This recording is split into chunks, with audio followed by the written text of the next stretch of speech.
with Karter. What's up, guys? Welcome back to Kicking It with Karter.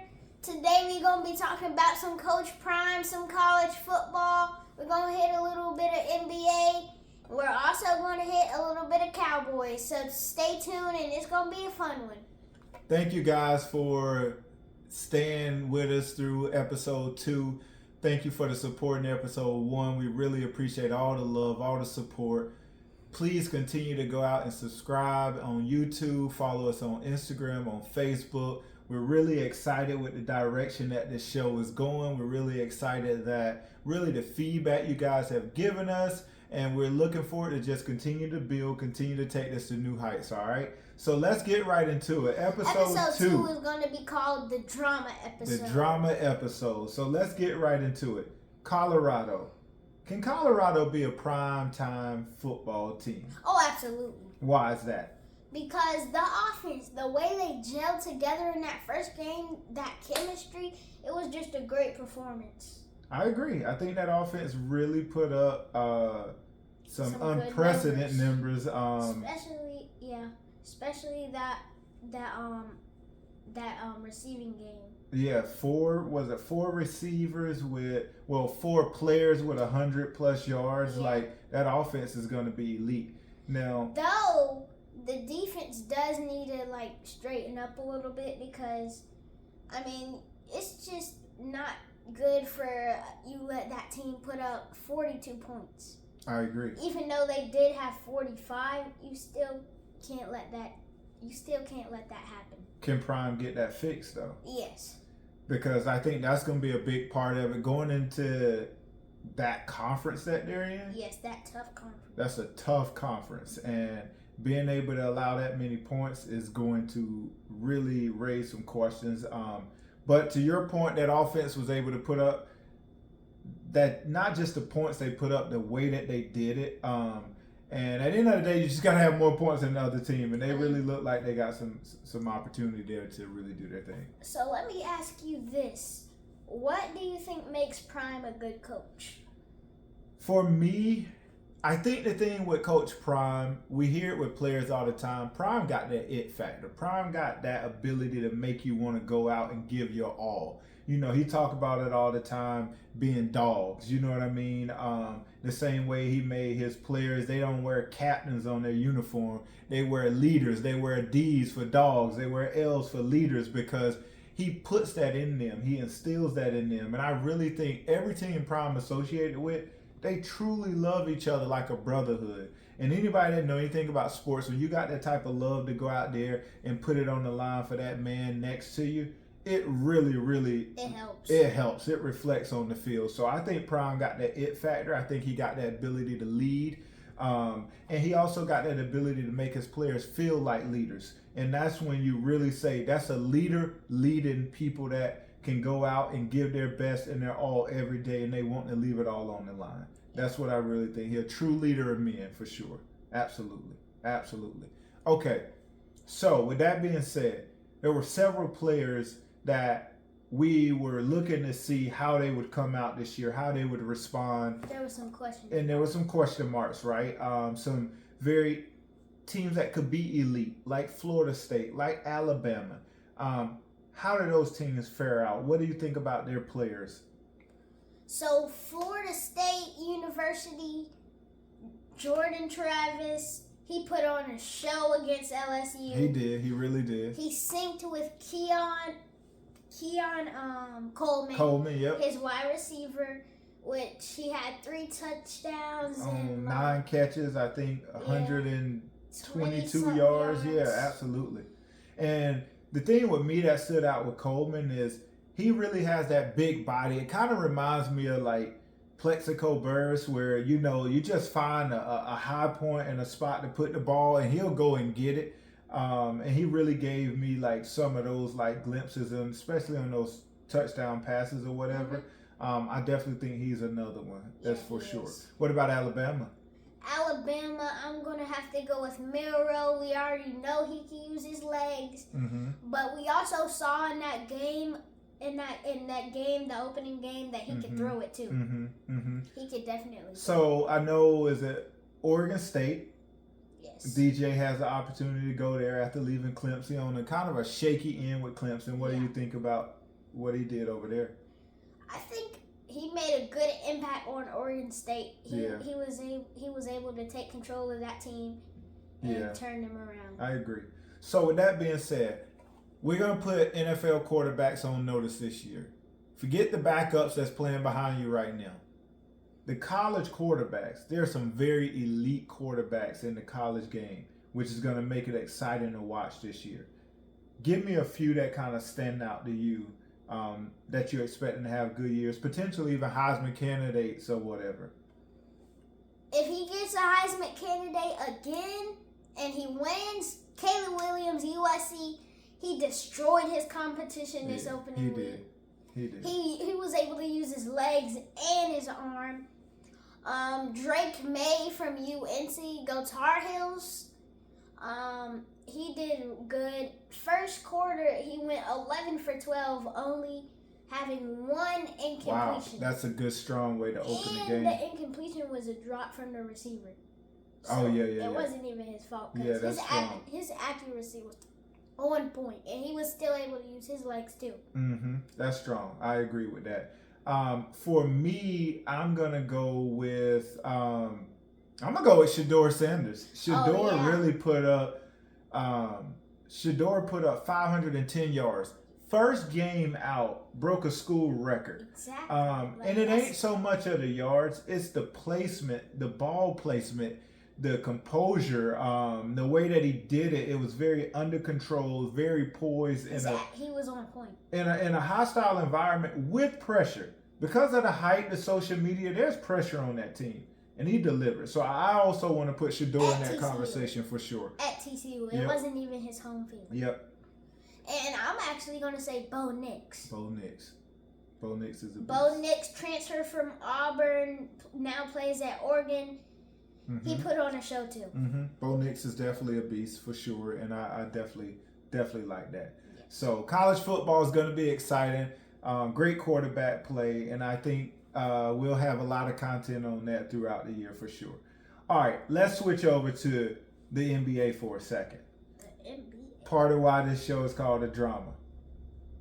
Harden. What's going on? Where's Harden going to be? Tell me a little bit about what you're thinking with that situation.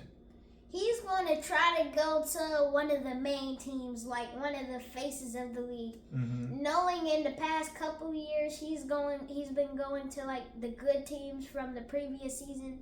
I think he might go somewhere like that. Like maybe he might end up the Boston, if they accept the Boston Celtics. Maybe try the Denver Nuggets. I don't know if he fit with the Boston Celtics. Yeah, he doesn't. He doesn't always fit with that team though. Like he just goes there. He doesn't always fit. I think he fits in somewhere like the Lakers where they need better pass movement and. Yeah, I mean, I think Harden at this point in his career, he don't want to score 40 points a night. He want to really control the offense, right? He just wants. He wants to get his teammates involved. Yeah, I agree. But I think on the nights when he got to get 30, James Harden can still go get 30. He'll go get it. Absolutely. I totally agree with that. So that's going to be interesting to see where he ends up. It will. All right. So with that being said, right? You already know what time it is. It's Dame time. So Dame, Lillard, Dame time. What is going on? Where is Dame going to go? Who, by the way, we both agree, over-committed to Portland for way too long. His loyalty we respect, but as we see, that don't get you far. Earlier. He should have left earlier. Where does Dame Lillard land? Ooh, that's a tough one because,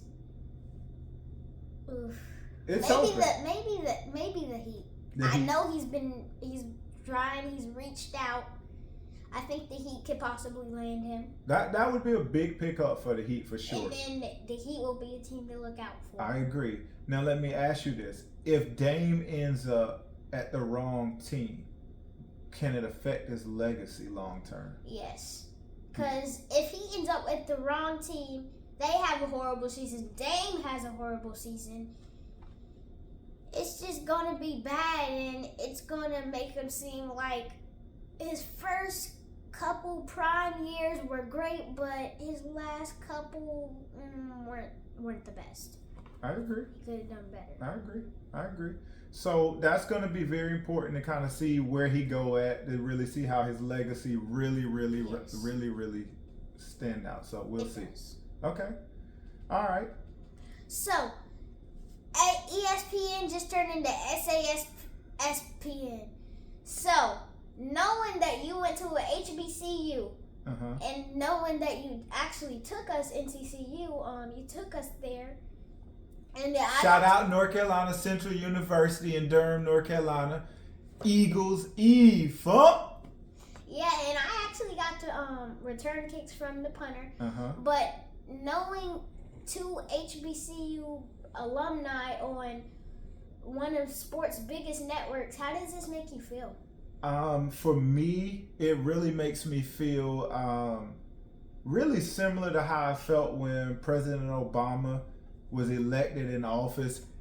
It's another reminder that there are opportunities out here that really requires commitment, really requires dedication, really requires you being smart and on your game, hard work, which is what I want you to reflect, and which is what I want you to do with this show, is to commit and give your best effort. Because Stephen A. and Shannon Sharp being on ESPN, and for the ones that didn't catch it, he said SASPN, aka Stephen A. Shannon Sharp PN, Primetime Network. For them to both be two HBCU alumni, two African American on that major network, and really probably having the number one show on that network, it's really motivating. It really makes me believe you could do whatever it is that you want to do. Yeah, kids can look up. Absolutely. Like, there's so much more left for me to do out here, but it's even more motivating for someone like you who really taking your podcast serious. So I'm glad, and I thank them guys for being hard workers. I thank ESPN for believing in them. And it's just a reminder that, hard work can overcome unequal opportunities out here. When you work hard, you can't be denied, and that's what it really means to me. So absolutely.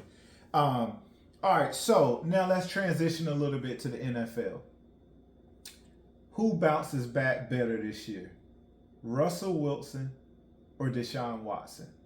I'm gonna go with Deshaun Watson. Ooh, Deshaun. His first full year with Cleveland. Okay. We know he's going to use his legs, because let's be honest, it's Deshaun Watson. Yeah, he can make plays with his legs for sure. For sure. He still has that speed. And I think he's going to use one of his main receivers, Amari Cooper, this year. Amari Cooper is a problem. Yeah. Like, I still don't know why in the world Cowboys Dallas gave him up. Imagine him and CeeDee Lamb being... Well, actually, the Raiders, too, because he started off with the Raiders. Yeah, 1A and 1B, but I agree. So, for me, I'm going to dispute that, because I personally think Russell Wilson, do you know who he's partnered with? Sean Payton. Sean Payton. That's why I say that. Russell Wilson and Sean Payton together, that's going to be a lethal combination.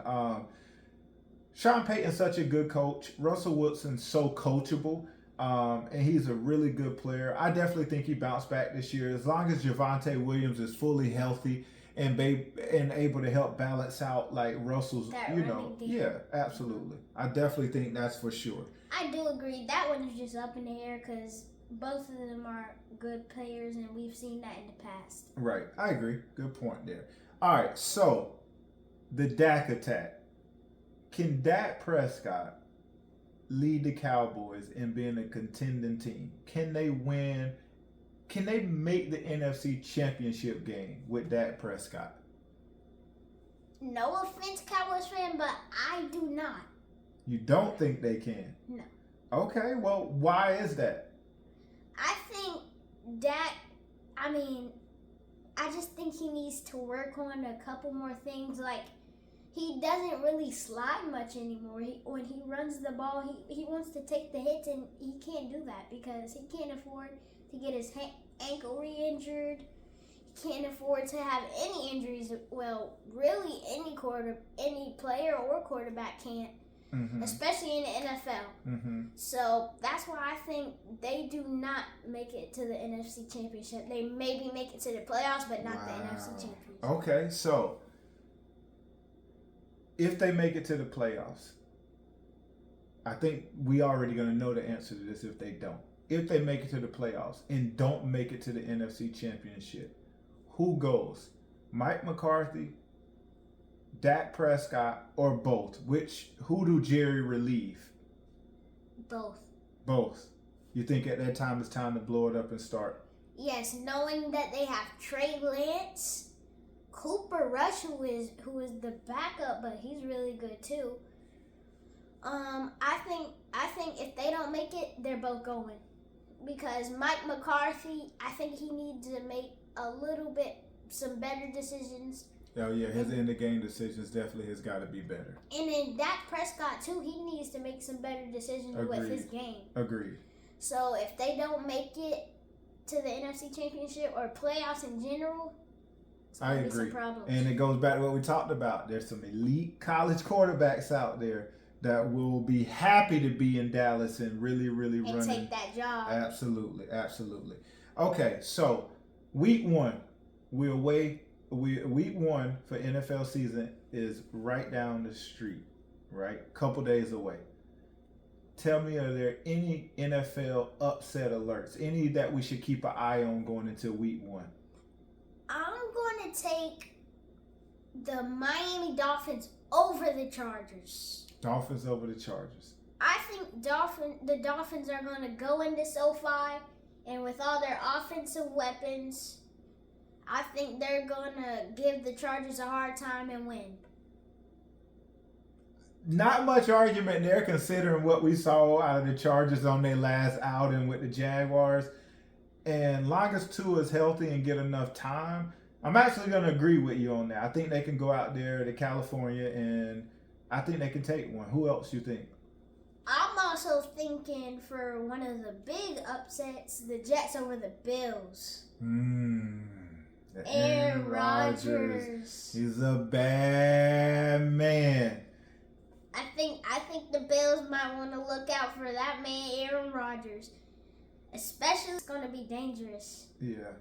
We'll see. Josh Allen and them sometimes start off a little slow, but the Bills are still going to be a force to be reckoned with. So. And I also have one more. Okay. Sorry, no, you're good. I also have one more. Giants over Cowboys. Ooh, Cowboy fans. Last week I felt like he was for y'all. This week right here, I don't know what's going on.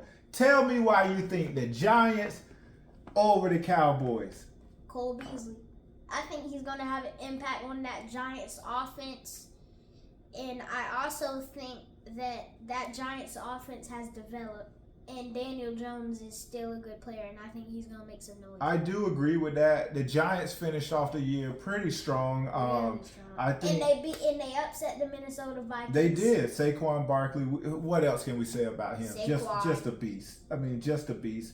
I actually do like Beasley. I think he brings some veteran leadership to the offense, definitely. And he still has that tricky Wes Welker ability to go out and make key plays when available. He still got that speed too. Yeah. I agree with that. I agree. So we got a week 1 is gonna be exciting. By the time you guys see this episode, it'll be right before Thursday night football. So we're excited about that. Week 1 should be very, very good. Okay, all right, Carter. Let's get into it. Mamba moment of the week this week. Who do you give that to? I'm giving it to Travis Hunter from Colorado, wide receiver / cornerback. He played 129 snaps. He had 11 receptions, 119 receiving yards, 3 tackles, 1 interception. Almost 2. I mean, he should have got that second one though. Yeah. But this is going to you because to have that conditioning, and you work hard on both sides of the ball, but to have that conditioning and play the whole game, that's insane, guys. So shout out to Travis Hunter for just playing a great game overall. That's why you got this Mama moment of the week. Congrats. Congratulations, Travis Hunter. You definitely was a beast. All right, guys. So stay tuned. Next up is going to be Karter's Pick 6. Hi guys, this is Karter's Pick 6 and I have Mr. Jeff with me right here. So let's ask him. Tom Brady or Michael Jordan? Tom Brady. Boxing or UFC? UFC. Randy Moss or Jerry Rice? Jerry Rice. Drake or Kanye West? Oh, let's go with Drake. Luka or Jokic? Luka. Pancake or waffle? Pancakes. This is my brother Cameron and he's going to be doing the Karter's Pick 6. So, Cameron, who was the overall GOAT? Tom Brady or Michael Jordan? Tom Brady. Boxing or UFC? Boxing. Randy Moss or Jerry Rice? Randy Moss. My man. Drake or Kanye? Drake. Respect. Luka or Jokic? Luka. Pancakes or waffles? Waffles. Yes, sir. 6. Okay. Tom Brady or Michael Jordan? Michael Jordan. Boxing or UFC? Boxing. Randy Moss or Jerry Rice? Jerry Rice. Drake or Kanye West? Drake. Luka or Jokic? Luka. Pancakes or waffles? Pancakes. This was Karter's Pick 6. Karter's winning word is a quote from Mae West. You only live once, but if you do it right, once is enough.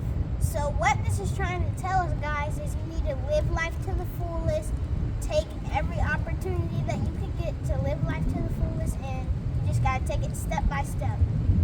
Thanks, guys. This was Karter's winning word.